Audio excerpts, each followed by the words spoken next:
So I did a thing. I needed to buy another truck. And I know you're like, Dan, why'd you need another truck? Well, shut up. Anyway, so I needed something that could tow a little bit better than the F150, and I had a neighbor who was selling an F250, so I'm on the way to go pick up Nate, and we're going to go drag this thing home. Yeah, beautiful.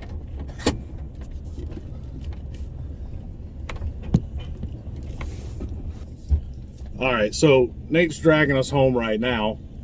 We have no foot brake, but we do have an e-brake, and we're doing a pretty good job.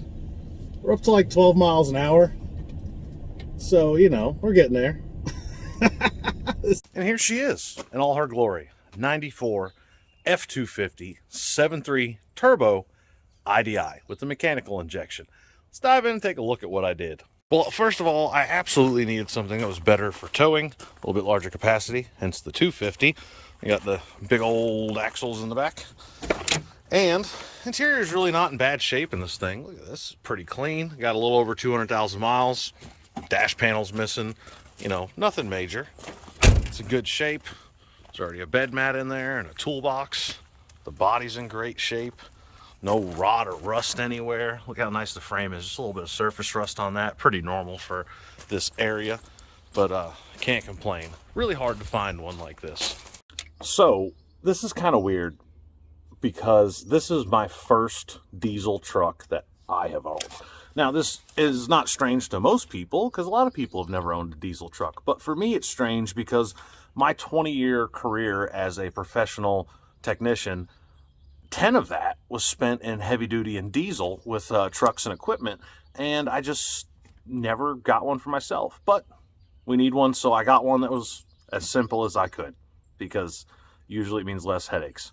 Not so much in this case, but we'll get it figured out. All right, so things that we do know. We do know that the fuel is old and smells like garbage. I do know that I have fuel coming up to here. I don't know the pressure yet. I need to check the pressure on it. We do know we have fuel coming out. I do know I have fuel going to my injection pump, but I ain't got nothing coming out to the individual lines to the injectors. There is a fuel shutoff solenoid in here, and I can hear it working, so we're going to assume for now that it is. Also, our glow plug solenoid back here is not working at all. We do have power going in and ignition power, but at no time whatsoever do we have power coming out. So I picked up a new one. We'll go ahead and get that sorted out. We're going to check the glow plugs, and then we'll move on to the fuel system. So with this glow plug solenoid, you can get just the solenoid, or you can get it with the entire assembly. I believe they refer to this as a module, even though I don't think it really is. So you've got your battery power in, and then you've got your out to your ribbon. These two brown wires are to your glow plug banks. You have your ignition source coming here, and then this one goes to this connector right there. That is for your wait to start light. We're going to go ahead and get this unbolted, and we bought the entire assembly, and we're going to get that swapped out.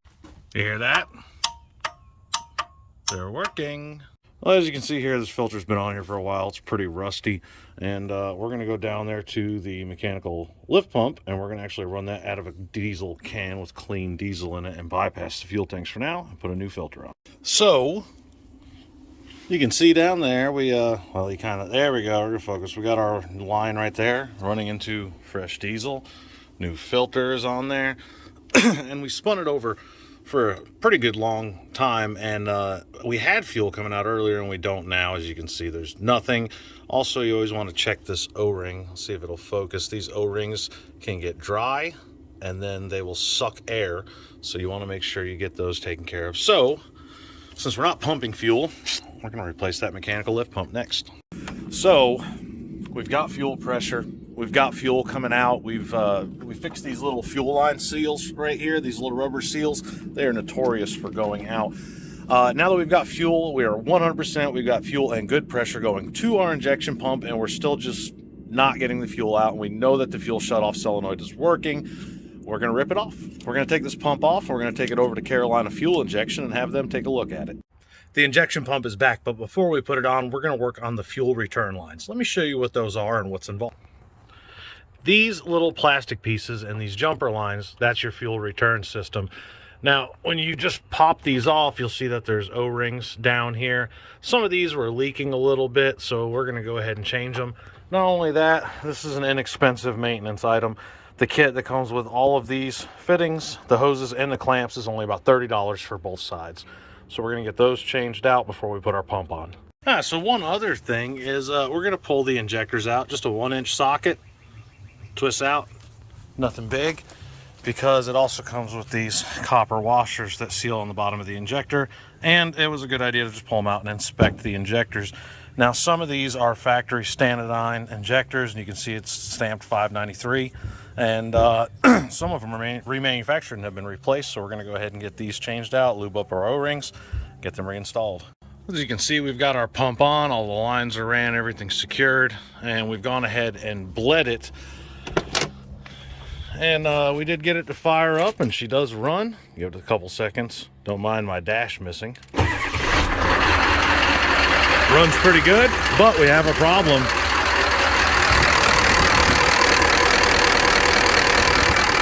As you can see, our fuel return lines are leaking. Now, these are the old ones. We put all brand new ones on there, and these caps have those 2 O-rings in there, and they're supposed to sit down pretty snug.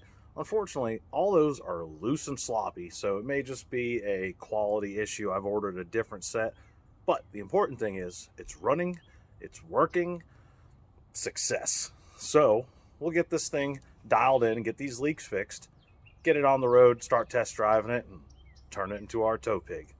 Thanks for joining me. Until next time, happy hot rodding.